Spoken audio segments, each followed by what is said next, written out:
오늘은 원어를 통해 배우는 묵시복음 25번째 시간으로요. 뱀의 지식으로 태어난 가인, 살해당하는 아벨, 그리고 부활하는 셋이라는 제목으로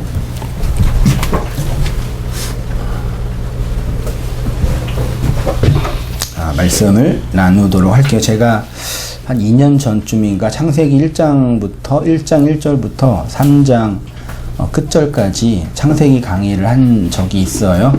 한 56번인가 7번. 안 들려요? 안 들려요?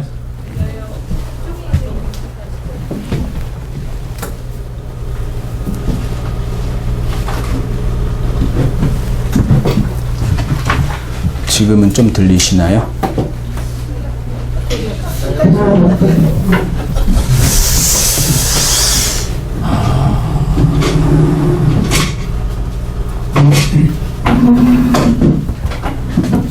하나, 둘, 셋. 좀 낫나요? 두 번째였구나, 저기. 5만 거를. 창세기 이제 1장부터 3장까지 강의를 이제 창세기 강의라고 쭉 하다가 창세기 50장까지 있잖아요.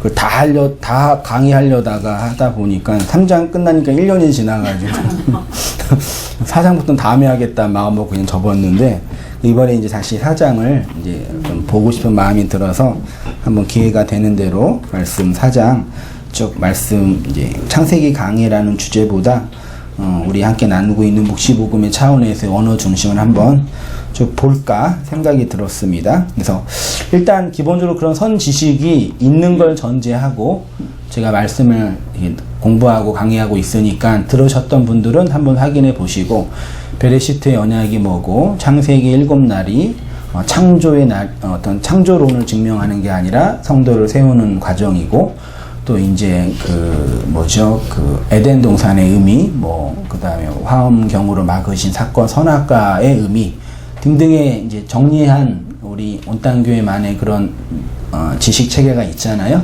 그런 걸 어느 정도 알고 있다라는 걸 전제하고 말씀을 전하는 거니까 좀 생소하시거나 혹은 좀 오해가 좀 충분히 이해가 안 되신 분들이 있다면 전에 했던 거 인터넷에 원고랑 다 있으니까 한번 읽어보시면서 이렇게 한번 같이 또 이렇게 강론에 나갔으면 좋겠다 생각이 들어요. 오늘은 창세기 1장, 4장 전체를 다 강론하지 못하고 1절에 있는 부분 그 아담이 그의 아내 하와와 뭐하며요? 동침하다가 1절에 하나 있고요. 근데 가인을 낳을 때는 동침하다라는 단어가 있는데 2절에 아벨을 낳을 때는 동침하다라는 단어가 없죠. 근데 쭉 내려와서 25절에 셋을 낳을 때는 또 동침하다라는 단어가 있어요. 이거 한번 염두에 보시면서 이제 보도록 할게요. 창세기 3장의 주요 인물은 아담, 하와, 뱀. 뱀을 인물이라 그러면 좀 그렇지만 원래 뱀은 동물이죠. 근데 뱀에 누가 씌인 거예요? 아니야. 누가 들어간 거예요? 사단이 뱀으로 들어갔죠? 맞나요? 맞잖아요. 사단이 뱀 안으로 들어갔잖아요. 겉으로는 뱀이지만 속은 뭐예요? 사단이죠. 그게 뱀이죠. 주요 인물이라 하면 그 사건이 있고 인물이 있고 이제 주요 사건이 선악과가 있었고 선악과를 먹은 사건 그리고 먹어서 이제 저주를 받은 사건이 창세기 3장 저주를 받아 땅이 저주를 받고 아담과 하와가 에덴에서 추방을 당하게 됐죠. 그게 3장의 사건이고요. 4장의 주요 인물은 아담과 하와는 아니겠죠.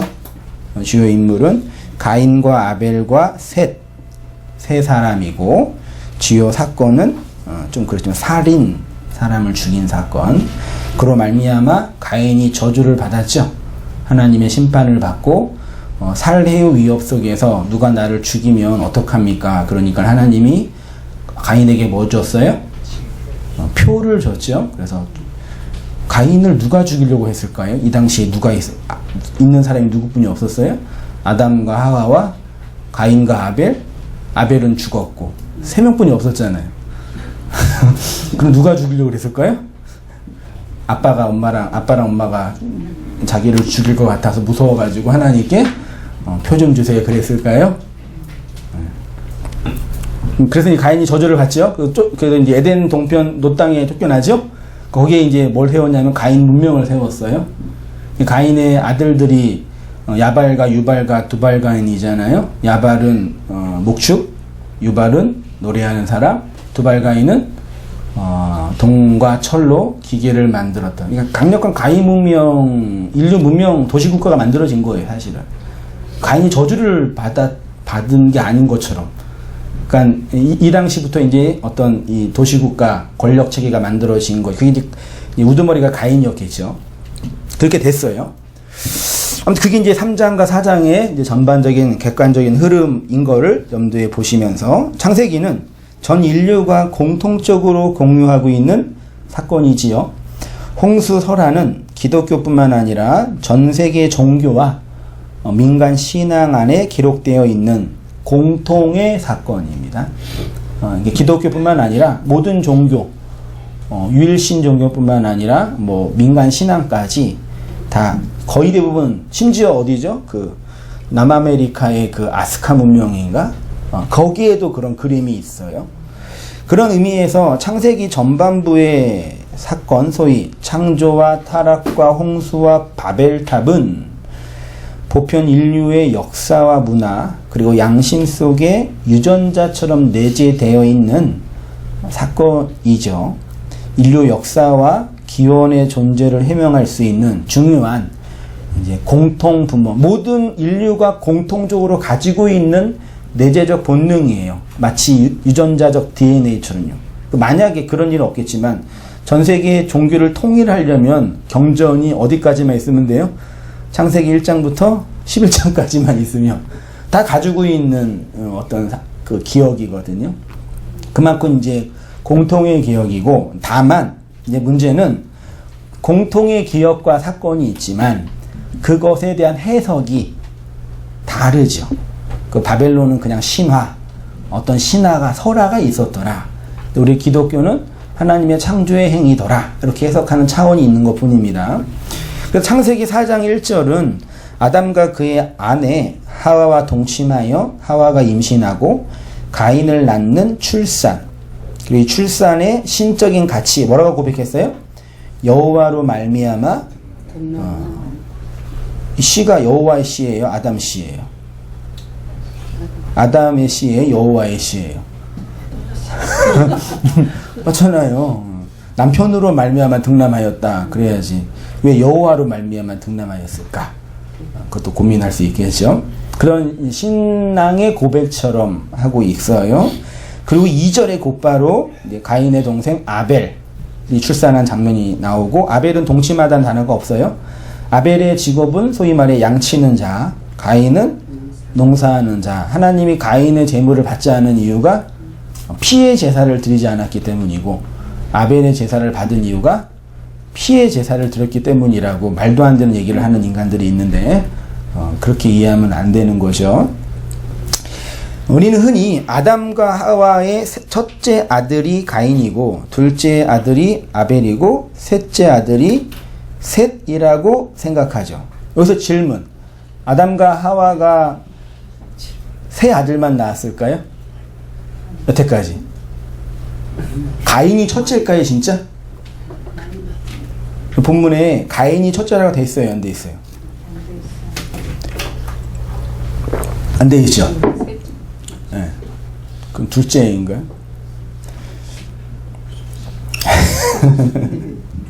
그러니까 아담과 하와가 아들 셋만 낳겠냐고요?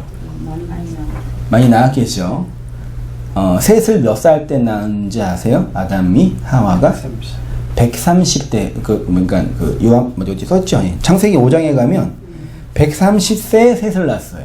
그러니까 가인과 아벨은 130 전에 셋을 낳았고요. 930세까지 살았으니까 800년 동안 애를 낳았단 말이에요. 그러면 최소한 셋을 낳기 전에 130년 동안 몇 명 낳았을까요? 그 당시에 할 게 뭐가 있었겠어요? 농사를 해요? 목축을 해요? 길거리에 있는 게 다 음식이고. 그렇잖아요. 뭐 할 게 뭐뿐이 없어요. 애 하나뿐이 없었을 거 아니에요. 1년에 한 명 나는 건 좀 문제가 심하고 2년에 한 번이라 해도 몇 명이겠어요? 많이 있었을 거 아니에요, 제 얘기는요. 근데 성경은 수많은 아들과 딸들을 있음에도 불구하고 그 사람들의 얘기를 단 한 번도 안 해요. 그리고 마치 가인과 아벨과 세 형제만 낳은 것처럼 말해요. 실제로 우리는 암암리에 아담과 하와가 3명만 낳았다고 생각한 거잖아요. 다른 생각한 적 있어요, 없어요? 없잖아요. 그 우리가 생각의 편견이죠. 많이 낳았는데 창세기 저자가 흔히 이제 모세라고 우리가 인정하니까 모세가 의도를 가지고 아담의 역사를 편집해서 기록한 거예요. 뭐 하려고? 어떤 자기가 전하고 싶은 의도를 가인과 아벨과 셋이라는 인물을 통해서 전하고 싶어서 의도적으로 빼서 기록한 거지, 그냥 아담 가게의 개인적인 역사, 인류의 어떤 그 발전, 요거를 기록하려고 쓴 책이 아니라는 걸 먼저 염두하고 본문에 들어가야 돼요. 그 가인은 누구랑 결혼했겠어요? 그런 질문 많이 했잖아요. 누가? 아담이 낳은 어떤 자식, 생각을 해보세요. 거의 100년 동안 몇 명을 낳겠냐고요. 낳은 자식이 만약에 10명이라 그러면 10명이 또 낳았을 거 아니에요. 또 나고. 그 수없이 많은 인류의 문명이 있었을 거 아니에요. 그래서 각각의 도시국가가 있었을 거고요. 성경은 그런 거에 관심이 없고 하나님의 나라와 그리스도를 증언하는 책이니까 일부러 그 얘기만 하는 거죠. 그러니까 일반 과학이나 세속 문명 학자들이 성경을 볼 때는 되게 이게 안 맞는 수밖에 없어요. 어떤 의도를 가지고 쓴 책이니까요. 그렇다고 역사가 아니란 의미도 아닙니다. 아무튼 그렇습니다. 창세기 5장에 가면 아담의 계보가 있는데 아담이 셋을 낳을 때가 몇 세라고요? 130세이고요. 이후에 800년 동안 자녀를 계속 낳았고요. 930세에 죽었습니다. 그러면 아담이 130년 동안 가인과 아벨과 셋, 이 3명만 낳았겠습니까? 그러니까 창세기, 그러면 도대체 누구를 낳았다는 얘기입니까? 그럼 몰라요. 성경은 그것에 대해서 언급하지 않고 있어요. 언급하지 않는 이유는 알 필요가 없다는 얘기죠. 그러니까 창세기 4장은 단순히 아담이 낳은 자식의 이야기가 아니라, 중요합니다, 그리스도의 복음을 진술하기 위한 저자의 의도가 담긴 아담 역사의 해석이다. 이미 해석된 역사를 모세가 기록한 거예요. 그러니까 객관적인 역사를 나열하는 게 아니라 모세에 의해, 여호와의 신앙에 의해 해석된, 출애굽한 이스라엘 신앙에 의해 해석된 아담의 역사를 기록한 거예요. 우리가 기독론 중심으로 모세 오경과 그리고 사복음서를 보는 것처럼 이 창세기의 1차 수신자인 이스라엘 백성, 출애굽한 이스라엘 백성, 구원을 경험한 이스라엘 백성이 자신들의 신앙의 내용을 오래전 역사인 아담의 이야기를 통해서 모세가 전하고 싶었던 거죠. 우리도 그 관점으로 창세기를 읽어내야 되고 성경을 읽고 말씀을 연구해야 되는 거예요. 의도적으로 아담의 역사의 일부를 기술하는 것입니다. 단순히 동심하여 임신하고 출산하는 아담 가계의 생물학적인 이야기는 아니겠지요. 우선적으로 우리가 기억해야 할 것은 가인과 아벨과 셋은 성도 안에서 반복이 되면서 발전이 되고 확장되어 가는 하나님 나라와 복음에 관한 이야기. 이게 이제 4장을 해석하는 해석적 키예요. 이게 결론이에요. 이 얘기를 하려고 이 얘기를 한 거고, 이 얘기를 기반으로 4장을 설명할 거예요. 가인과 아벨과 셋은 성도 안에서 반복이 되면서 발전되고 확장되어가는 하나님 나라와 복음에 관한 이야기이다. 아담이 하와를 임신시켜서 낳은 자식은 수없이 많은데, 좀 표현이 그렇죠? 하와가 임신한 거예요? 아담이 임신시킨 거예요? 되게 오늘날 페미니즘 입장에서는 되게 기분 나쁜 표현이죠. 여자가 임신을 당한 건데 의도적으로 제가 하와가 임신한 거지만 아담이 임신시킨 거예요. 가인과 아벨과 셋만 나오는 이유가 바로 이 때문입니다. 남자인 그리스도가 여자인 교회를 임신시켜서 그의 인생을 끌고 가는 가정에 나오는 아들들이 가인과 아벨과 셋. 그러니까 하와의 역사적 실존의 모습의 변천이 가인과 아벨과 셋이시라고 한번 보자 입니다. 자, 그러면 선악과 먹은 여자가 낳은 첫째 자식이 누구라고요? 카인. 원래 언어는 가인이 아니라 카인이에요. 카인인데 두 번째 자식은 아벨, 하벨이고 셋째 자식은 이제 셋이죠. 근데 이제 우리가 알고 있는 것처럼 아벨이 가인에게 살해를 당해요. 두들려 맞아서 죽어요. 돌로 찍었을까요? 주먹으로 때렸을까요? 돌로 찍었던 거 어디서 보셨어요? 그 창세기 영화에서 이렇게 한 거예요. 그냥 때려 죽였거든요. 근데 거기서는 돌로 찍었거든요. 그 우리가 이렇게 편견이 있다니까. 누가 넣어준 편견이 무의식 속에 내재되어 있어요. 그게 성경을 못 보게 해요. 어떤 의미에서는. 그리고 세 번째 낳은 자식이 누구라고요? 셋이에요. 근데 셋의 출생이 신학적으로 이렇게 고백되어지죠. 25절 이하에 하나님이 내게 가인이 죽인 누구 대신? 아벨 대신 다른 씨를 줬다. 그게 누구라고요? 그러니까 셋을 놓고 이 셋이 뭐냐? 아벨 대신 온 아들이라는 해석을 하는 거예요. 이 되게 중요한 관점이겠죠. 아벨은 가인의 손에 살해되기 위해 태어난 자입니다. 그러나 또한 셋으로 부활하기 위해 죽은 것이기도 하겠죠. 이렇게 설명해 보겠습니다. 중간 결론입니다.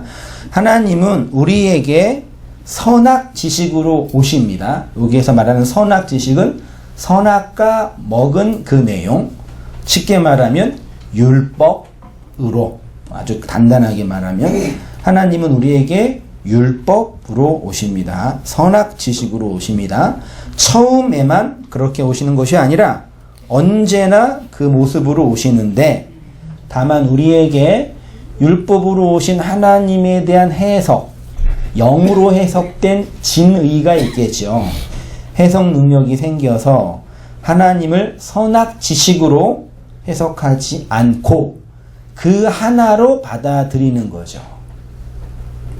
또한 선악 지식으로 살아가는 인생이 가인입니다. 가인이 셋이 되어야 하는데 여기에 아벨의 죽음이 필연적으로 나타나는 거죠. 예수 그리스도 안에서 내가 죽는다는 것이 바로 이것입니다. 그리스도의 죽음인데 그것이 아벨의 죽음이고, 그리스도의 죽음은 나 개인의 죽음이 아니라 그리스도와 함께 죽는 교회의 죽음이겠죠. 그리스도로 죽은 내가 살아가는 삶의 내용이 셋이겠죠.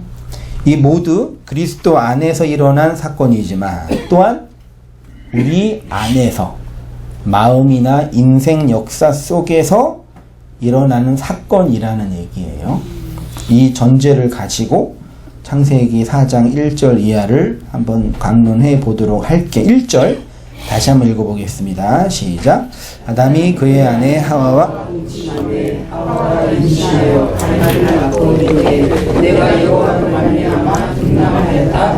예, 옆에 이제 그 히브리어 본문을 제가 이렇게 넣었어요. 앞에 1, 2, 3, 4 그러니까 각주도 넣어서 이게 무슨 뜻이라고 뒤에 나와 있고요. 자주 말씀드렸지만 요즘에 스트롱 코드 사전도 잘 돼 있고 워낙 그 데이터베이스가 잘 돼 있어서 그 유명한 대학의 그 책들 학문적 그 백과사전들이 인터넷에 다 있어요. 그래서 시간과 노력만 있으면, 특히 영어만 좀 하면은 웬만한 건 다 읽어낼 수 있고, 인터넷에 스트롱 코드가 다 있는데 관심이 있으시면 그 보시고, 또 바이블 웍스나 바이블 렉스나 슈퍼 바이블이나 기타 등등의 그 컴퓨터 프로그램이 그 사전, 성구 사전, 그러니까 이런 책이 다 안에 있어요. 그냥 CD 이만큼 하나에. 그러니까 들어가서 컴퓨터만 키면, 커서만 올려놓으면 이 단어가 뭔지 다 파자돼 있고. 그러니까 지식이 이제 더 이상 권력이 되지 않는 시대인데, 관심이 있으시면 보시면 되고, 어떤 형제는 그 목사님 히브리 헬라 저도 공부하고 싶은데 왜 신학하려고 그러니까 아니요, 그러니까 하지 말라고 제가 책이나 읽으라고 돈이나 벌라고 농담 반 진담 반처럼 얘기했는데, 이 말씀을 좀 깊이 보고 싶은 욕심이 있으시면 보시고, 한승희 목사의 그 내용이 도무지 신뢰가 안 간다, 이게 그런지 잘 모르겠다 그러면 한번 확인해 보세요. 집에 가셔서 사셔서. 그렇게 이제 좋은 툴은 있으니까요. 보시면 되고, 저도 이제 이런 거 보고 또 이제 원어 강의 또 선생님들, 원어 공부 열심히 한 뭐 제아의 고수들이라 그러나요? 신학 교수님도 계시니까 이렇게 보면서 공부는 하고 있어요. 이렇게요. 나름대로 하는 부분도 있고, 또 이렇게 어려운 것도 이렇게 토론도 하고 나누기도 하는데, 아무튼 이렇게 되어 있어요. 첫 번째 1번이죠. 베하 아담 이거거든요. 창세기 4장 1절은 한글로는 아담이 그의 아내 하와와 동침함이죠. 근데 히브리 원문에는 베하 아담이에요. 베는 짝대기 있죠. 이렇게 바브라 그러는데 접속사예요. 그리고예요. 그 다음에 하는 정관사예요. 그리고 하 아담이. 그러니까 한글 성경은 그리고를 뺐어요. 접속사로. 근데 그리고가 중요하죠. 왜요? 앞에 있는 문장과 뒤에 있는 문장 연결하는 거니까. 뭘 연결해요? 창세기 3장 후반절. 에덴 동산 쫓겨나서 화환경으로 막혀진 그 사건이 있은 후에 그리고 아담이 이렇게 된 거예요. 돼 있어요. 그 다음에 이제 2번이 야다이죠. 야다가 이렇게 돼 있어요. 이게 알다, 동침하다 이렇게 되어 있고요. 요 직역하면 그리고 그 아담이 여자 하와를 알았다. 이렇게 야다, 동침했다. 그리고 그녀가 임신하였다. 그리고 가인을 낳았다.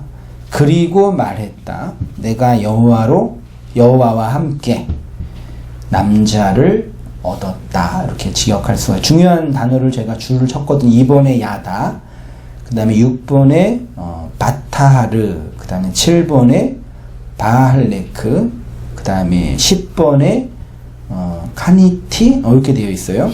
알았다. 2번이 야다, 동침하다고요. 6번이 임신하다. 7번이 출산하다, 낳았다. 그 다음에 10번이 얻었다 이 뜻이에요. 볼게요. 한글 성경은 아담이 하와와 동침했다라고 표현되어 있죠. 동침이 뭐예요? 순수한 의미로는 같이 잔다. 그래서 우리는 이 같이 잔다의 상징적 의미로 성관계를 맺다. 그러니까 동침했다는 얘기 안에는 같이 잤다만 아니라 성관계가 내포되어 있는 거죠. 그 단어 안에는요. 근데 이 단어의 원문은 야다예요. 야다가 되게 중요한 단어인데, 가장 기초적인 뜻은 알다, 이해하다, 정확하게 분석하다 그 뜻이에요. 그래서 이게 명사가 되면 다트가 돼서 지식, 여호와를 아는 지식할 때 그 다트가 야다의 동사형이거든요. 근데 이거를 한글 성경이 동침하다라고 번역했어요. 영어로 보니까 new가 있고 connection이 있고 relations가 있고 lay가 있어요. 앞에 전치사가 있어요. 이것들은요. new는 no의 과거형이죠. 이 뜻이 뭐예요? 원래 알다죠. 근데 이 no 안에 지금 영어 사전에 맨 끝으로 가면은 동침하다는 뜻이 있을까요? 없을까요? 지금은 없는 걸로 알고 있는데, 고대 영어에는 킹 제임스 버전이 번역됐을 때 영어에는 이 노 안에 동침하다, 성관계를 맺다가 있었대요. 그러니까 야다의 영어 번역이 노예요. 그러니까 영어가 히브리의 어적 영향을 받은 증거죠. 그러니까 영어는 동침하다, 성관계를 맺다라고 표현했지만 알다라도 이미 표현되어 있어요. 근데 우리는 그걸 단순하게 함께 잤다라고만 이해하고 있는 거예요. 물론 잔 건 맞죠. 근데 그 잔 것이 많은 상징적 의미가 내포되어 있는 거예요. 관계를 맺는 거, 결탁되는 거, 함께 눕는 거, 이렇게요. 이걸 기억하셔야 돼요. 그러니까 아담이 하와와 성관계를 했다라는 의미도 되지만, 그 안에 아담이 하와를 뭐 했다? 알았다도 돼요. 그래서 아담과 하와가 연결됐다, 결탁됐다, 이것도 돼요. 알았다라는 것은 완료형, 성관계를 맺었다, 알았다는 완료형인데 임신하다와 출산하다는 미완료형으로 되어 있어요. 성관계를 맺는 건 한 번에 끝난 거죠. 근데 출산은, 임신은 한 번에 끝나야 계속 임신해요. 희한하죠? 임신되고 있다. 직역하면. 출산되고 있다. 아직 동작이 끝나지 않은 거예요. 좀 원색적으로 보면. 아담이 하와를 안 것은 완료됐는데 임신하고 출산하는 것은 미완료. 즉, 그 동작이 아직 끝나지 않는 상태다. 그러면 이 말은 뭐냐? 하와에게 무슨 일이 일어나고 있는 것을 아담이 알았다. 이렇게요. 이렇게 한번 해볼게요. 아담이 하와를 정말 알았어요. 뭘 알았냐? 하와에게 어떤 변화가 일어나고 있는 걸 안 거예요. 그 변화가 뭐예요? 임신과 출산이에요. 이렇게 됐죠? 그럼 이제 임신이라는 단어가 가지고 있는 포괄적이고 상징적인 의미가 뭐냐? 임신했다는 얘기는 단순히 성관계에서 생물학적으로 뭐가 들어와서 아이가 배아가 됐다는 얘기가 물리적인 의미지만 또 다른 의미로는 임신은 밖에 있는 무엇이 안으로 들어온 거거든요. 요거를 지식의 인식이라 그래요. 임신은 뭘 인식한 거예요. 맞나요? 그렇게 보자 이 얘기예요. 그녀가 임신했다는 얘기는 밖에 어떤 지식이 그녀 안으로 들어왔다. 그를 인식이라 표현하자.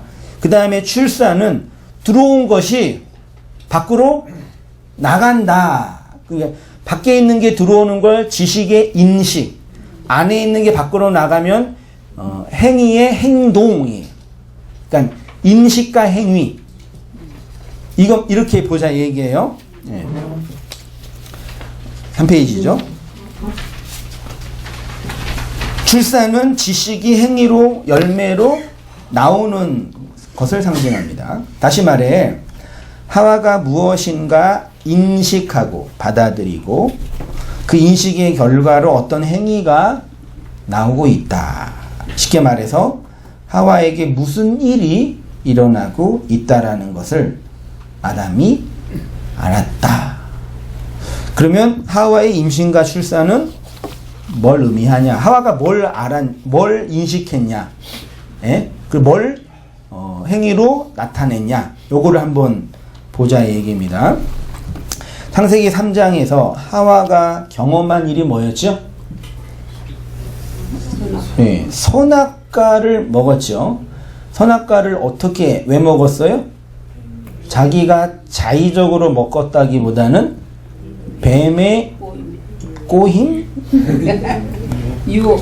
그 바울적 표현은 유혹이라고 표현되어 있는데 그걸 또 단어를 또 봐야 되겠죠. 유혹을 받아서 본인이 먼저 먹고 남편도 주었다라고 되어 있어요. 그래서 하와가 먼저 먹었다라고 하와의 책임을 바울이 먼저 들었죠.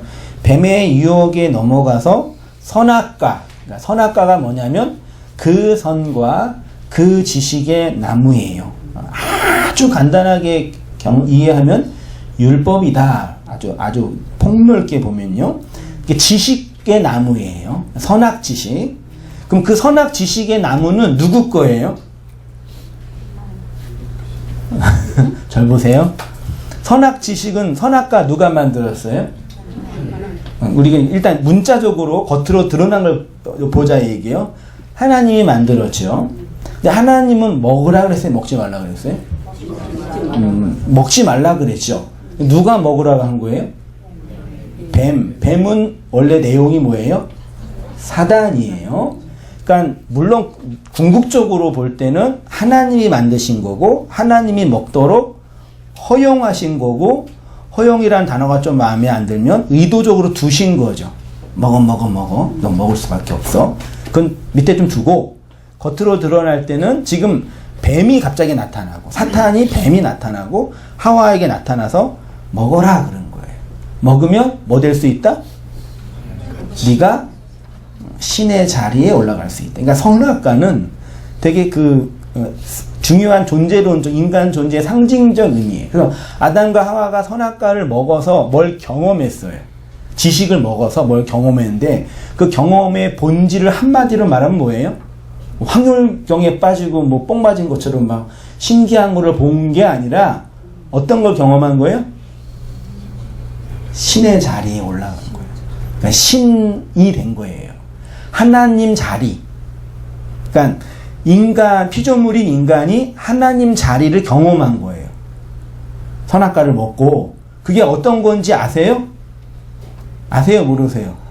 다 아시잖아요. 다 신이시면서. 우리가 하나님 자리, 뭐 하나님 자리라고 하면 뭐 되게 더 높은 데 있고 막 사람들 다 조종하고 그게 아니라 내면적으로 내가 나의 신의 자리에 있단 말이에요. 그게 이제 경험적으로 나타날 때는 누구를 조종하고 누구를 통제하고 이런 권력으로 나타나는 것 뿐이지 어린아이든 나이든 어르신든 힘이 없는 사람이든 힘이 있는 사람이든 모든 사람이 각자 자기의 존재적으로 뭐예요? 하나님이에요. 신이라고요. 그거를 선악과를 먹고 태어났기 때문에 그 위치에 놓이게 된 거예요. 그 위치로 분명하게 드러난 인물이 카인이란 말이에요. 선악과를 먹었습니다. 먹게 한 실체는 사단, 뱀으로 되어 있는 사단이죠. 뱀이 먹게 한 거죠. 그러면 선악 지식의 나무니까 지식이거든요. 그럼 그 지식은 누구의 지식이겠어요? 뱀의 지식이란 말이에요. 그러니까 아담, 하와가 누구의 지식을 먹은 거예요? 뱀의 지식을 먹은 거예요. 물론 더 궁극적으로 보면은 하나님이 어떤 의미에서는 뱀의 모양으로 나타나신 것이니까 제가 초반에 말씀드렸습니다. 하나님이 처음 나타날 때 뭘로 나타난다고요? 율법으로요? 네, 뱀으로요? 쉽게 말하면 그건 다시 두고 뱀의 지식을 먹은 거예요. 누가요? 하와가요. 됐죠? 이것이 하와에게 일어난 사건입니다. 선악 지식의 나무는 겉으로 보기에 뱀의 지식이었습니다. 창세기 4장은 이렇게 뱀의 유혹으로 선악과를 먹은 하와에게 일어난 임신과 출산에 관한 것이겠죠. 먹었어요. 먹었으면 어떤 일이 일어날 거 아니에요. 그 얘기예요. 하와가 선악과를 먹었다라는 것은 다른 말로 뱀의 지식을 먹었다. 동의할 수 있으시죠? 뱀의 지식을 먹었기 때문에 뱀의 생명이 잉태되어 뱀의 자식으로 누가 나왔다고요? 가인이 나왔어요. 실제로 그래서 어떤 이단에서는요, 창세기 3장 하와가 뱀의 그 유혹을 받아서 선악과를 먹은 사건을 보면서 하와랑 사단이랑 그 성관계를 맺었다. 그래서 그 하와에게 나쁜 피가 들어갔다. 웃을 얘기가 아니에요.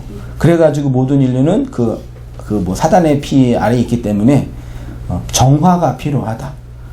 그 정화를 누가 시켜줘요? 문선명이가 시켜준다. 그래가지고 50년대에 통일교가 부흥한 거예요. 피가름 교리 해가지고. 원리강론인가? 그 통일교회 박사님들 되게 많아요. 교수, 박사 뭐. 근데 그렇게 속아 넘어간다니까. 뭐가 있긴 있나 봐요. 부러우세요? 근데 그렇게 이제 아주 왜곡되고 아주 그렇게 문자적으로 보면 문제가 있었는데, 그렇게 이해하는 건 문제가 있는데, 하와가 뱀의 지식을 먹은 거예요. 선악과 먹은 거는요, 상징적으로. 그런 의미에서 이 땅에 태어난 모든 인류는 뱀의 자손이죠. 그렇죠? 예수님이 유대인들에게 니네 아버지는 마귀, 뱀이다 그랬잖아요. 율법 아래에 있는 너희 아버지는 뱀이다. 니네 뱀의 자손이다. 그게 가인의 후손이에요. 그러니까 가인은 뱀의 자손이에요.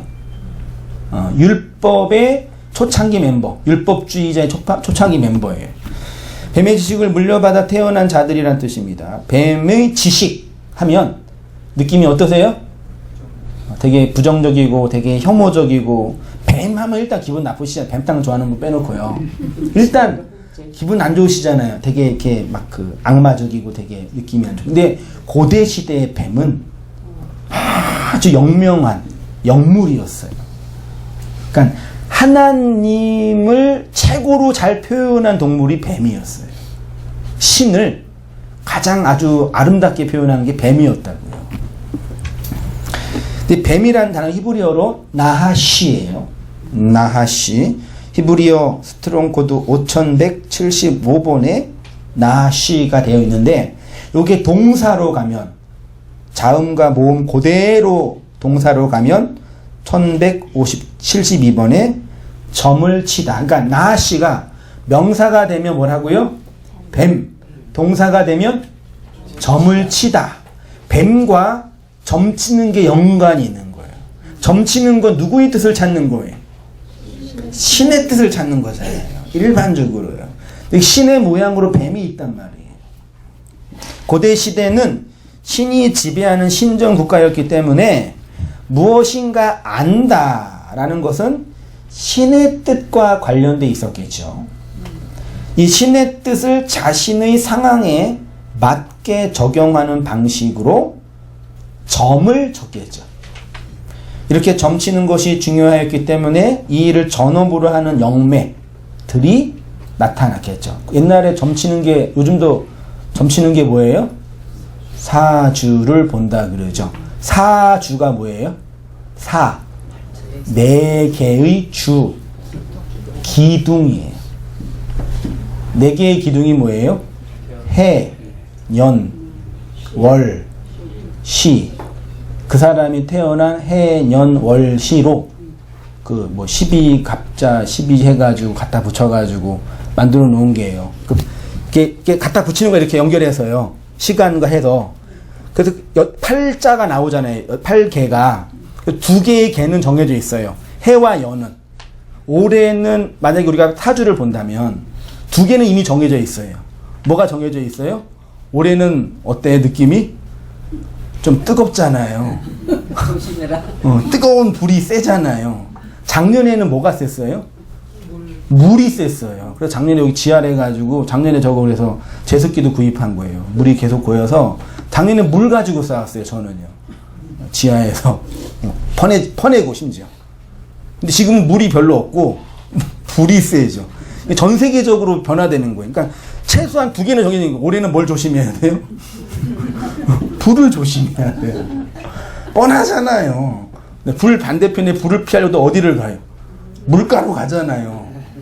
그 뻔한 얘기잖아요. 그렇게 해서 만들어 놓은 사주팔자가 고대 시대에 말하자면 통계학이에요. 이때 이렇게 태어난 사람들은 이렇게 살더라. 그 펼쳐놓은 넓은 통계학인데 그렇게 만들어 놓은 거죠. 그래서 우리 동양 문화권에서는 그 사주팔자 땅의 것으로 이렇게 사람들의 그 운명을 좀 확인했고, 서양에서는 하늘 그 뭐 별자리를 보면서 이제 봤죠. 그게 사실 이런 뜻인데, 이제 종교 문명이 발전하고 이제 종교 그 성직자가 먹고 살아야 되니까 이걸 업으로 하는 영매들이 일단 좋은 점괘를 주면은 기분 좋게 갈 거 아니에요. 그러면 영업이 안 되잖아요. 어떻게 해야 되겠어요? 무당 입장에서. 그러니까 굿하려면은 좀 나쁜 점괘를 줘야 되잖아요. 다 좋은데 뭐 하나 꼈어. 그 낀 거 좀 풀면 넌 돼. 뻔하잖아요. 그렇게 해서 다 알면서 속아 먹는 거예요, 다 사람들이요. 지금 옛날에는 이렇게 사주팔자나 이렇게 이런 거였는데, 지금은 이제 이 점치는 게 뭘로 나타난지 아세요? 여러분 뉴스를 딱 보면 어떤 문제가 있잖아요. 앵커나 기자들이 그 문제를 설명하기 위해서 제일 먼저 나오는 게 뭔지 아세요? 그 문제에 대한 통계 자료를 얘기해요. 통계 자료를 쫙 얘기해 놓고 이런 통계가 있는데 이게 문제예요. 그러니까 점치는 거라니까 사실은요, 그게요. 그러니까 오늘날의 지식의 그 권력은 통계예요. 통계만 딱 갖다 붙으면 아무것도 못 건드리는 거죠. 이 싸움 하는 거예요, 사실은 정치인들이. 그러니까 사실 이런 측면에서 볼 때는 고대인들의 삶의 패턴이나 현대인들의 삶의 패턴은 똑같아요. 그냥 옷 좀만 바뀌고 사는 것 좀 바뀐 것 뿐이지 똑같은 존재로 살고 있는 것 같아요. 그러니까 아담의 그 뱀의 자식이고 가인의 후손의 인생의 모습인 거죠. 인간이 알고 있는 모든 지식은 경험에서부터 시작이 됩니다. 그래서 많이 알고 있는 사람, 지혜로운 사람은 경험이 많은 사람이라고 합니다. 우리는 어떤 의미에서 과거의 경험에 매여 살아가고 있는 존재들입니다. 인류가 경험한 것을 어떤 체계로 연결하여 권위를 부여하는 것을 학문이라고 하고요. 자본주의 사회에서 경험은 재화이기 때문에 재화를 모을 수 있는 능력이 뭐라고요? 경험이에요. 한국에서 라면집으로 돈 벌려면 제일 먼저 해야 할 게 뭐겠어요? 안에서 모르시죠? 라면이 잘 되는 곳에 가서 경험을 해야 되잖아요. 라면을 잘하는 데가 어디예요? 일본이잖아요.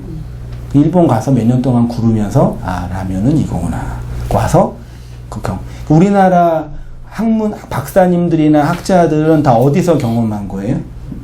영미권이나 구라파에서 경험했잖아요. 그 경험을 개인이 주관적으로 경험하면은 권위가 주어지지 않으니까 학문적 체계로 집단으로 경험해서 돈 내고 이 경험이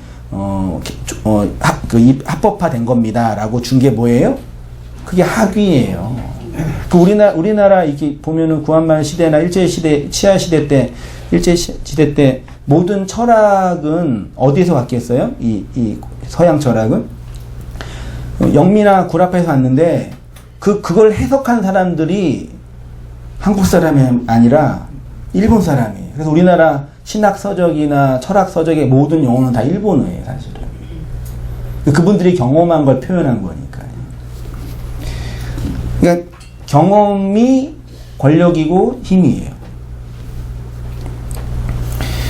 그 경험 지식입니다. 그래서 한 사람의 존재성은 그가 경험한 것 이상으로 성장할 수가 없습니다. 어렸을 때부터 부모님에게 치약을 짤 때는 밑에서부터 짜야 한다고 배웠던 아이라 치약은 마음대로 짤 수 있다라는 부인을 만나면 어떤 일이 벌어져요? 너는 도대체 가정교육을 어떻게 받았길래 치약을 가운데부터 짜냐? 이 웃을 일이 아니라니까요. 그게 뭐라고? 그거 가지고 사랑하는 사람을 정죄해요. 다 그러셨죠? 근데 우리가 일반적 사람들이 이렇게 볼 때 그 사람을 그 사람으로 못 봐요. 뭘로 봐요? 내가 경험한 치수에서 그 사람을 본다고요. 뭐 교회 성도는 안 그런 줄 아세요? 여러분이 저를 볼 때 뭘로 보겠어요? 저를 저로 보겠어요? 여러분이 경험한 목사의 치수들이 있잖아요. 그 치수 안에서 저 정도는 되지. 이렇게 본단 말이에요. 그럼 판단 능력이 본능적으로 돼 있어요. 이게 이제 너무 심하게 드러나면 그 사람을 얼가면은 억압이 되는 거죠. 어린아이에게 너는 착한 아이야, 너는 너무 소중해, 막 그러면 지가 착한 줄 알아요. 그래서 자라면서 자기가 착한 줄 아는데 속은 뭐예요? 못된 놈 투성이잖아요. 그러니까 혼란스러운 거예요. 난 착한데 왜 못되지? 여기서 고통을 받잖아요, 일반적으로요. 그러니까 외부의 어떤 경험 지식이 우리한테 다가올 때 우리를 억압하는 힘이 된다고요. 근데 우리는 그걸 갖고 싶어 하죠. 그걸 갖고 왜냐면 그게 권력이고 힘이니까요. 하와와 아담이 먹었던 지식이 이 지식이에요. 아담과 하와가 뱀의 유혹을 받아 선악 지식의 나무를 먹었다라는 것은 어떤 경험 지식에 매여 살아가게 됐다라는 거죠. 그럼 아담과 하와가 경험했던 경험 지식이 뭐라고요? 뭘 경험했어요? 선악과 먹어서요? 하나님 자리, 선악 판단의 주체로 신의 자리가 뭔지를 맛본 거예요. 그 인간은 끊임없이 그것을 향해 움직여져요. 모든 존재 메커니즘과 삶의 메커니즘은 그렇게 움직여져요. 까고 들어가다 보면 심리적으로. 그것을 뱀의 지식이다라고 하는 거예요. 이렇게 뱀의 지식을 잉태한 하와가 낳은 자식이 가인입니다. 그 가인이 뭐냐? 또 단어를 보니까 아람어에는요, 금속 세공업자를 뜻하고요. 히브리어에서는 고착, 어떤 한 곳에 고착된 유목민과 반대되는 의미로 확장되어서 단단히 찌르는 작살, 창. 왜 그런가 보니까 가인의 자손 중에 유발과 야발과 두발가인이 있잖아요. 두발가인이 뭘 했죠? 동과 철로 날카로운 무기를 만들었어요. 그 무기는 뭐 하는 거예요?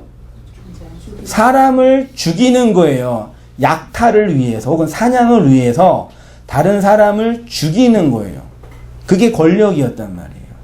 그렇게 권력을 가지고 있었던 자의 조상이 가인이었으니까 후대 사람들이 가인을 그렇게 본 거겠죠.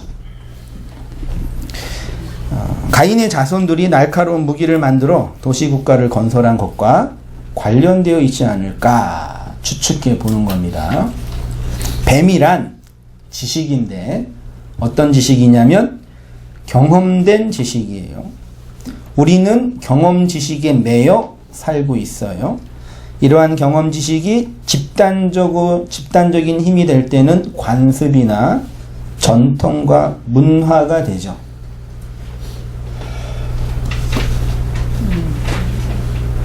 그래서 내 경험 지식과 다른 지식을 가지고 있는 사람이 나타나면 어떻게 해요? 아, 너는 참 좋구나 그러세요? 일단 죽인단 말이에요. 여기서 죽인다는 얘기는 물리적으로 죽인다는 얘기가 공격한다는 얘기예요. 그래서 강력한 경험 지식을 가지고 있는 자는 강력한 무기를 가지고 있는 것입니다.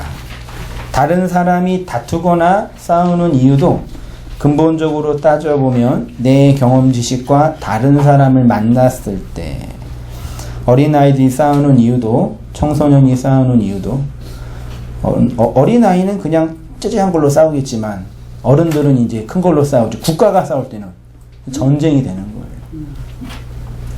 되게 재미있게 전 세계의 전쟁 역사를 보면요, 말도 안 되는 거 가지고 싸웠다니까요. 정말 아주 웃겨요, 진짜요. 그거 하나 두 개 때문에 수십만의 사람이 살해당하고 죽이고. 그래서 고대 시대는 뱀을 신으로 생각하여 열심히 섬겼죠. 왜요? 뱀한테 인정받으면 그 경험 지식이 많이 있으니까요. 그게 권력이니까요. 경험 지식이 많으면 많을수록 더 많은 사람들을 지배할 수 있었기 때문이겠죠. 이러한 것은 시대를 분문하고 모든 인류의 공통적인 본능입니다. 그러니까 교회도 하나님도 이렇게 믿는 거예요. 우리가 말씀에 낚이는 이유도 뭐예요? 더 많은 지식을, 신의 지식을 얻을 수 있다고. 솔직히 톡까놓고 천국 간다는 얘기는 신되는 거잖아요. 하나님 다음이지만 그거잖아요. 그 본능이 그대로 내재되어 있는 거라니까요. 그 종교가 줄 수 있는 최고의 마약이 그거죠. 요거는 줄 테니까 넌 나한테 뭐 줄래? 이거잖아요. 몸도 주고 시간도 돈도 드릴 테니까 저한테 그것 좀 주세요. 이거잖아요. 그러니까 그걸 정반대로 하면 돼요. 복음은 그걸 정반대로. 뭐예요? 어떻게 하면 되죠? 반대 아시겠어요? 여러분, 우리가 교회에 와서 얻고 싶었던 거 있었잖아요, 옛날에. 그거 있었잖아요. 그걸 반대로 하면 된다니까요. 얻고 싶었던 그게 뭐예요? 그걸 빼앗기는 거예요. 분위기가 쌓여지는데.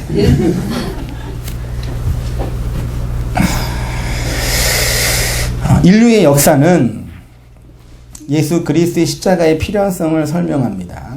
그래서 성경도 가인이 아벨을 죽이는 그림을 일부러 의도적으로 표현한 것이겠죠. 단순히 형제의 살인이 아니라 인간의 본성, 즉 뱀의 지식, 선악 지식, 자신의 경험 지식으로 타자를 살해하는 것이 인간의 본능이고 자신을 지키는 방식이라는 것을 보여주는 거예요. 그래서 어떤 의미에서요, 우리가 진정으로 복음적 그 은혜의 깊음에 도달하게 되면 진정한 의미에서의 휴머니즘을 발현할 수가 있다니까. 그러니까 인간적이라는 게 되게 부정적으로 교회에서 사용되어지고 있는데 인간에 대한 진정한 고백이 나올 수 있다니까요. 예수님이 그러셨잖아요. 우리가 구원자로 믿고 있는 예수가 진정한 휴머니즘이셨잖아요. 휴머니스트였잖아요. 인간 자체를 애틋하게 사랑하셨잖아요. 맞죠? 그걸 이제 간디나 슈바이처는 되게 문자적으로 겉으로만 따라가려고 해서 문제인 거지. 그 본질은 그 내용은 그거라니까요. 인간애예요, 사실은요. 어떤 의미에서는요. 그게 워낙 왜곡된 방식으로 이렇게 그 자기만의 어떤 철학과 태도로 나타나가지고 문제가 된 거죠. 사람이 거듭난다는 것은 무엇이겠습니까? 내가 지금까지 뱀의 신념으로 자기 경험 지식으로 신으로 살았던 그 나가 죽고 다른 이로 다시 태어나는 것이 거듭남이겠죠. 이것을 설명하고 증언하기 위해서 예수님이 아벨로 가인인 우리에게 오셔서 우리의 손에 맞아 죽으신 거죠. 그래서 예수님이 성전 설교할 때 선지자의 피로부터 아벨의 피로부터 선지자의 피까지 그 피가 누구한테 있다고요? 너네한테 있다. 그렇게 얘기한 거예요. 가인인 우리에게 바로 예수 그리스도의 십자가의 필연성이 경험 지식으로 자기를 정당화하려는 가인의 삶을 살고 있는 우리의 인생을 통해서 증명되고 있는 거겠죠. 근데 또 다른 필연은 예수가 죽을 수밖에 없는 필연도 있지만 아벨이 죽을 수밖에 없는 필연도 있지만 살해된 아벨이 셋으로 부활하는 필연도 있는 거죠. 그러니까 죽음과 부활은 하나인 거죠. 살해된 아벨이 셋으로 부활하는 것이 필연이겠죠. 예수 그리스도가 십자가에서 살해당하는 것이 필연인 것처럼 그분이 죽어서 영의 말로 부활하여 우리로 살게 하는 것이 하나님의 필연이겠죠. 그러니까 그 현대신학 하여튼 그 기독교 영역에서 구원론에 대한 접근의 좀 오류가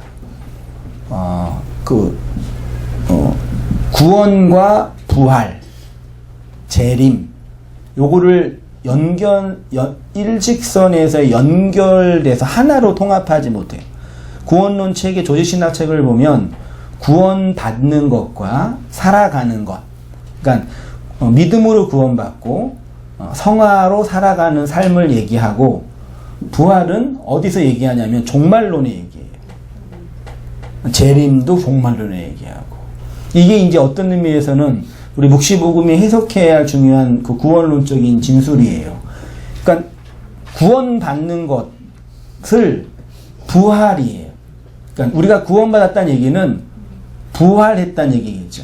그러니까 죽음, 그래서 구원받음의 삶의 현실은 부활의 삶이다. 그걸 이제 바울은 이제 소망이라고 표현한 것 뿐이겠죠. 그러니까 죽음과 부활은 하나로 연결되겠죠. 아벨의 죽음과 셋의 부활. 우리가 경험하는 구원의 내용이라니까요.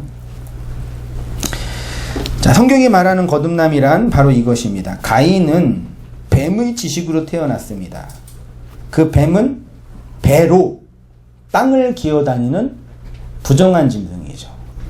성경에서도 그렇지만 배는 뭘 상징해? 우리의 그 배에 뭐가 있어요? 배에 똥, 예. 창자가 있죠. 고대 시대에는 인간의 영혼이 창자에 있다고 생각했어요. 그 영혼은 욕망이니까요. 그러니까 인간의 그 영혼의 자소, 욕망의 자소가 어디라고요? 배예요, 배. 창자. 그래서 바울이 니네 신은 배다 그런 거. 니네는 배를 섬기는 자들이다. 니네 욕망에 매여 살고 있는 가인들이다 표현한 거죠. 그래서 그 배가 어디에 붙어 있어요? 뱀은 땅에 붙어 있잖아요. 땅에 기어다니잖아요. 그게 부정한 짐승이에요. 가인의 삶이고요. 그 배가 땅에 붙어 있으니까 땅적인 삶이잖아요. 그럼 배가 하늘을 향해 하늘적 삶으로 바뀌려면 어떻게 해야 돼요? 뱀을 죽이면 배가 뒤집어지죠. 그럴듯하네요. 뱀을 죽이면 배가 뒤집어져 하늘을 향해 보는 거죠. 정말 그런지는 모르겠어요. 또 다른 방법이 있어요. 뱀이 하늘을 날면 돼요. 하늘을 나는 뱀을 뭐라 그래요? 용이라 그러잖아요. 용의 전 단계가 뭐죠? 이무기죠. 이무기가 어떻게 용이 돼요? 혹시 아세요? 민간설화인데 여의주 물면 되나요? 뭐 하나를 해결해야지 될 거 아니에요. 그게 승천이잖아요. 하늘을 향해 하늘이 되는 거.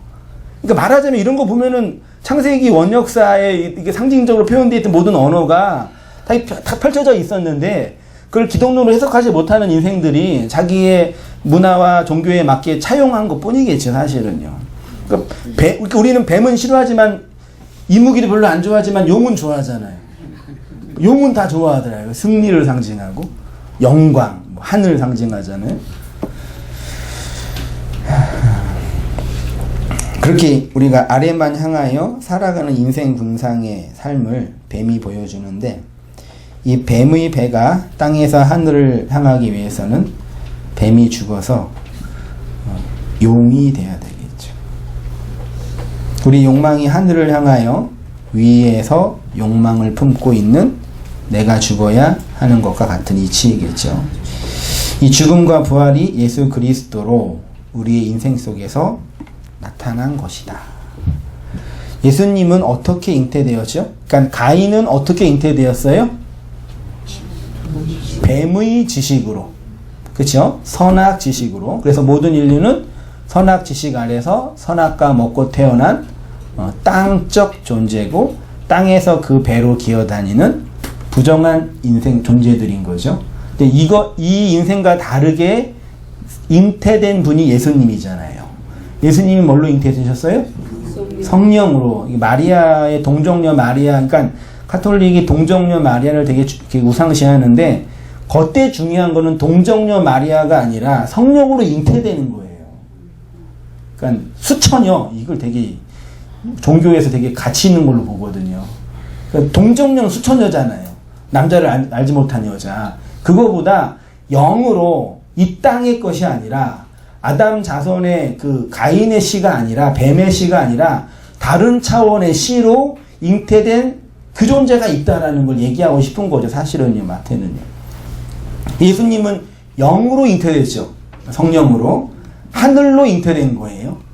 위로 향하는 거예요. 이것이 바로 거듭남이겠죠. 다른 말로 부활이라고 하죠. 그러니까 부활이 제가 원어도 얘기한 아나스타시스, 위로 똑바로 세워지는 거, 기어다니는 자가 허리를 쭉 펴서 똑바로 기어다니는. 그래서 모든 짐승은 사족보행 하잖아요. 사족보행하면 허리 디스크나 허리 문제가 거의 없어요. 인간만 허리가 아픈 이유가 이족보행을 해가지고 허리가 이게 중력을 많이 받아가지고 약한 거거든요. 똑바로 서야 돼. 이게 똑바로 쓰는 게 뭐라고요? 부활. 그러니까 그 짐승들은 똑바로 못 쓰잖아요. 인간만 똑바로 쓰잖아요. 그러니까 선악과 먹은 가인은 땅에서 땅적인 가치와 선악 판단의 주체로 자기 욕망과 그리고 그 경험 지식으로 자기 나라 확장하게 살아가는데 인간만 하늘을 향해서 쓴단 말이에요. 예, 진리가 된 자, 예, 그리스도로 구원받은 자. 똑바로 쓰니까 허리가 아프잖아요. 맞잖아요. 그래서 진리라는 잣대로 허리를 계속 이렇게 맞춰가야죠.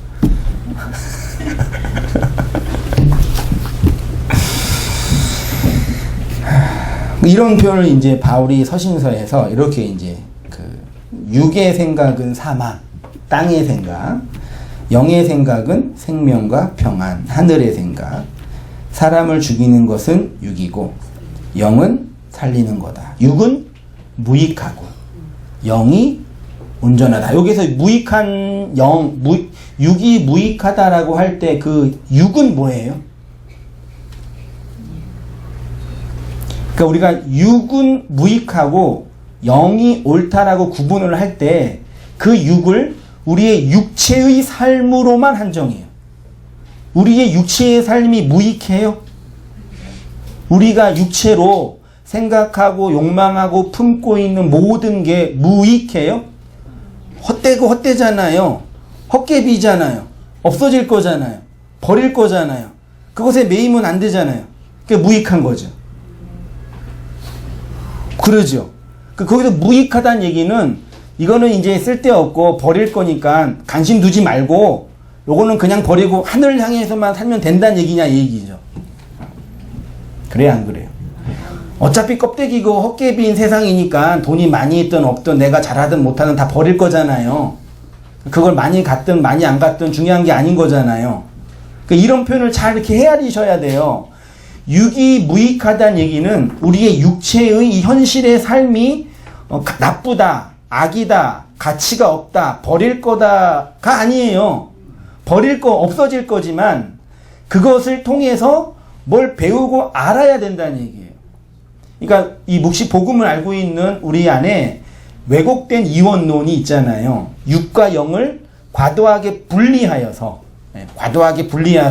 이 땅에서의 육의 삶은 그냥 내 육체의 삶이니까 즐거우면 하고 싫으면 안 하고 안 하면 놔두고 이렇게 보고 중요한 건 영이다라고 나누어서 구분하는 분들이 계셔요.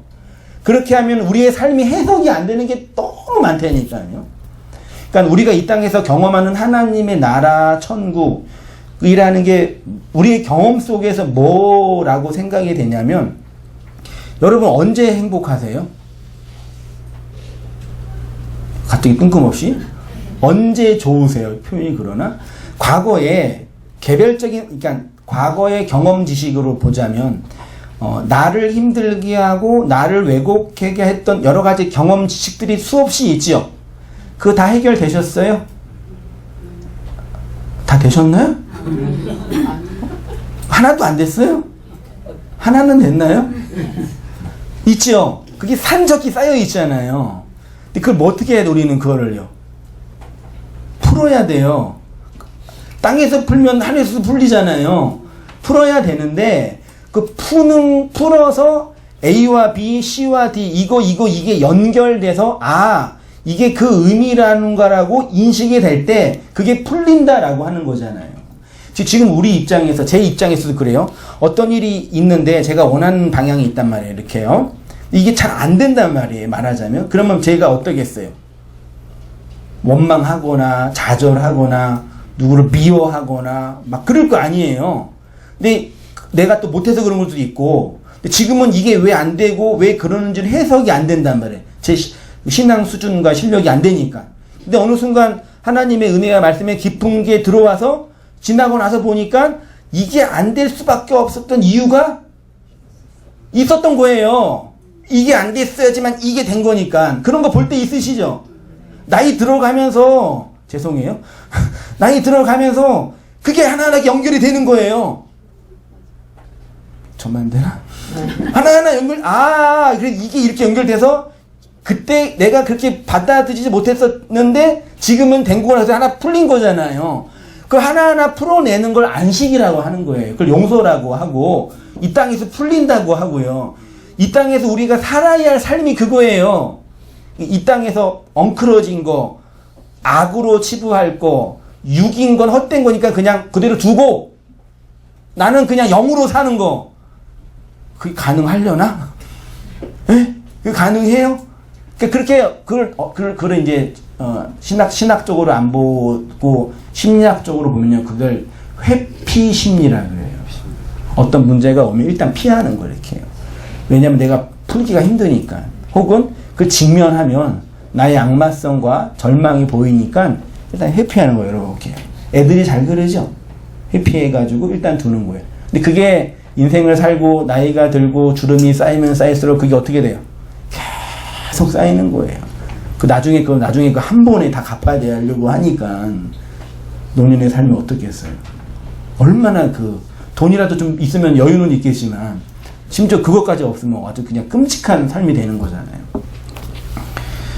뭐 하다가 여기까지 오셨죠? 아세요? 육과 영 하다가.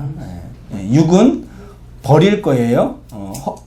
깨트려질 거예요. 악이 아니라 헛된 거예요. 그런 의미가 어떤 의미인지를 바르게 아셔야지 이 왜곡된 육과 영을 하나로 조합해서 기복적인 가치로 신앙생활 하는 것도 문제이지만 요거를 분리해 놓고 육을 그냥 저 쓰레기통에 집어넣고 나는 영으로 산다고 스스로 생각하는 것도 그런 삶은 없습니다. 우리의 모든 인생은 다 뭐예요? 육이에요. 말하는 것도 육이고 기도하는 것도 육이고. 그러니까 기도도 뭐가 있어야지 돼요? 체력이 있어야 되죠. 에? 맞잖아요. 말씀도 밤새도록 안 주무시고 오시면 말씀 들을 수 있어요? 그냥 조시잖아요. 육체가 있어야지 말씀도 듣지요. 사실 어떤 의미에서 모든 게 다 육이라니까요. 어떤 의미에서는요. 그런 이 경계선을 잘 이렇게 해석하고 여러분의 우리 각자의 삶 속에서 받아들여서 그 답을 얻어내서 제가 일일이 다 이게 답입니다라고 줄 수도 없고 그걸 또 기대해서는 안 되겠지만요. 그렇게 그치만 또 풀어내서 그 답으로 살아가셨으면 좋겠어요. 자, 죽음에서의 부활이요. 뱀의 지식은 경험 지식으로 선악 지식이면서 나를 지키는 지식이라 했습니다. 그래서 타자를 살해합니다. 그러나 그리스도의 지식은 하나된 지식으로 예수의 죽음을 전하여 그리스도로 하나되는 지식입니다. 전자는 너와 나를 분리하고 나누는 지식이라면 후자는 너를 내 안으로 함몰하게 하는 하나되는 지식입니다. 이게 되게 중요한데요. 경험 지식이 많으면 많을수록 타자를 이게 표현상 많으면 많을수록 내가 그 사람보다 경험된 지식이 더 많으면 많을수록 타자를 다른 사람을 용납하는 게 쉽겠어요? 다른 사람을 정죄하는 게 쉽겠어요? 정죄하는 게 쉽나요? 일반적으로 그래요. 그래서 지식이 많은 사람 1차적으로 잘못된 걸 더 많이 봐요. 눈이 좋은 사람은 멀리도 보지만 잘못된 게 보인단 말이에요. 그래서 그것들을 정죄하죠. 예. 근데 우리가 갖고 있는 경험 지식은 다 그거예요. 그래서 그러니까 살해한다는 얘기가 칼로 찔러 죽인다는 얘기가 그런 입장에서 이웃과 사람들을 본다 그거예요. 근데 그리스도 안에서의 하나된 지식은 그 타자와 나를 하나로 묶는 지식이에요. 예, 내 입장에서 그를 인정해주고 받아들일 수 있는 관점으로 해석한단 말이에요. 이거 잘 이렇게 구분하시고 받아들이셔야 돼요. 그러니까 제가 초두에 진정한 복음은 휴머니즘이다라고 표현한 것이 각각의 분리된 개체로 살고 있는 우리인데 그리스도의 지식으로 하나된 지식이 있잖아요. 경험됐잖아요. 그걸로 역사와 타자를 바라본단 말이에요. 더 쉽게 말하면 마치 이거는 타자를 짝사랑하는 것 같은 거예요. 예수님이 우리를 사랑하시잖아요. 우리가 그 사랑에 반응하지 않았을 때도 사랑하셨잖아요. 그런 의미에서는 예수의 사랑은 짝사랑이었잖아요. 짝사랑하면 누가 손해봐요? 사람만 손해보잖아요. 신앙생활은 그거예요. 뭐 하는 거라고요? 손해보는 거라고요. 나의 개인적인 경험 지식 이 사람을 분석하고 해석하면 난 좋아요. 편해요. 근데 복음은 분석하는 것도 필요하지만 그를 하나 더 받아들일 만한 마음과 지식이 풍성하는 거라니까요. 그래서 뭐냐면 내 걸 잃어버리고 내가 손해보는 느낌을 받는다니까요. 심리적으로. 이해되시나요? 우리 성도님들이 그리스도의 지식, 선악 지식이 아니라 그리스도의 지식으로 풍성하면 온 단계는 어떤 교회가 돼요? 사랑이 넘치는 교회가 되는 거죠. 그러니까 말하자면 타자를 그 지식으로 바라본다는 얘기예요. 그게 진정한 휴머니즘이잖아요. 맞죠? 네. 맞잖아요. 아니면 아니고. 그래서 가인이 아벨을 살해하는 거예요. 그것의 화신이었으니까요. 우리가 예수를 살해하는 거예요. 내가 그렇게 선악 지식으로 이 세상을 바라보고 있는 인생이었다는 걸 증명해내야 되니까요. 거기서 끝나는 건 아니겠죠. 또 누가 나와요? 셋이 나와서 부활의 삶이 뭔지 보여주는 거겠죠. 그건 또 찬찬히 해보도록 하겠습니다. 이것을 신약 사도들은 부활이라고 했습니다. 우리 안에 말씀, 로고스가 진주로 숨겨져 있는데 그 로고스를 깨닫게 되면 우리 안에서 흐르는 레마, 흐레마가 되는 것입니다. 그러면 하나님이 내 안에서 말씀이 육신이 되어 나타나게 된 것이겠죠. 그리스도가 이 진리로 우리를 가인의 길에서 셋으로 이끌고 계시죠. 그리스도가 이 진리로 우리 성도님들을 그 가인의 길에서 셋의 길로 이끌고 계시죠. 계십니다. 그를 어디에서 경험해요? 이 땅에서 뭐 하심으로? 인내하심으로 배우시는 거예요. 왜 그 부활된 성도가, 부활의 삶을 사는 성도가 인내를 배워야 되냐면요. 여전히 이 세상의 문명은 안 밖으로 가인이 장악한 문명이에요. 잘 들어보세요. 그러니까 성경 창세기 4장 5장 보면은요, 셋의 문명은 나오지도 않아요. 그냥 났다 동행하나 죽었더라예요. 문명 자체가 안 나와요. 가인만 문명을 세워요. 우리가 옷 입는 거, 기술을 가지고 있는 거, 자동차를 모는 거, 집을 사는 거 다 누구의 문명이에요? 셋의 문명은 그런데 사용될 수가 없다니까요. 다 가인 문명이 살고 있는 거예요. 그러니까 그 문명에서 나의 가인의 자리 있잖아요. 거기에서 목이 잘린 거예요. 대한민국의 최고 권력은 누구예요? 최고 권력을 누가 갖고 있어요? 대통령이지 무슨 국민이에요. 권력자잖아요, 대통령은요. 우리가 그래서 대통령을 바꿨잖아요. 머리를 바꿨단 말이에요. 최우의 그 최고의 권력을 잘라서 바꿨단 말이에요. 근데 그 하부의 권력은 누가 갖고 있어요? 그 권력자가 원하는 그 권력들이에요? 또 있지만 아니란 말이에요. 그 바뀐 건 최고 권력만 바뀌고 나머지 권력은 여전히 전 권력의 영향 아래 있는 거 맞나요? 다 경험하시잖아요. 예수를 믿었다는 얘기는 뱀의 머리로 살고 있어 내 권력이시여, 최고 권력. 여기 잘린 거예요. 그 가인의 왕국이 죽었어요. 여전히 근데 내 손과 발은 뭐예요? 가인 족속들이라니까요. 그래서 불쑥 일어나가지고 이 머리를 공격하는 거예요. 너 나와. 너 내려와. 만약 정신분열증처럼 이 가인들이 끊임없이 일어나가지고 너 내려오라니까. 계속 경험하는 거예요. 그래서 우리가 이 역사 속에서 이 그리스도의 머리됨의 교회의 현실 속에서 하나님 말씀 경험하지 못하고 그 진리를 해석하지 못하면 마치 쿠데타가 일어나는 것처럼 이게 전복되는 거예요. 차 때문에 그러나? 네. 그런 의미에서의 인내가 필요한 거란 말이에요. 그 진리 안에서 살아가는 방식으로. 읽고요.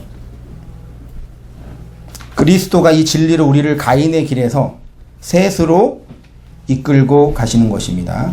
이 하나님의 이끄심 속에서 우리의 인내가 필요한 이유는 가인의 문명이 여전히 강력히 안 밖으로 세워져 있기 때문이에요. 사모님, 전화 좀 빨리 전화해 주세요. 차인 것 같아요. 금방 간다고. 우리가 여기서 구원받았고 구원받고 있는 것입니다. 우리의 가인성이 다 무너졌는지 또 한편으로 여전히 강력한 힘을 발휘하고 있다는 것을 배우시면서 배워가면서 그리스도의 은혜를 드러내는 온땅교회 성도님 되시기를 축원드립니다. 기도하겠습니다.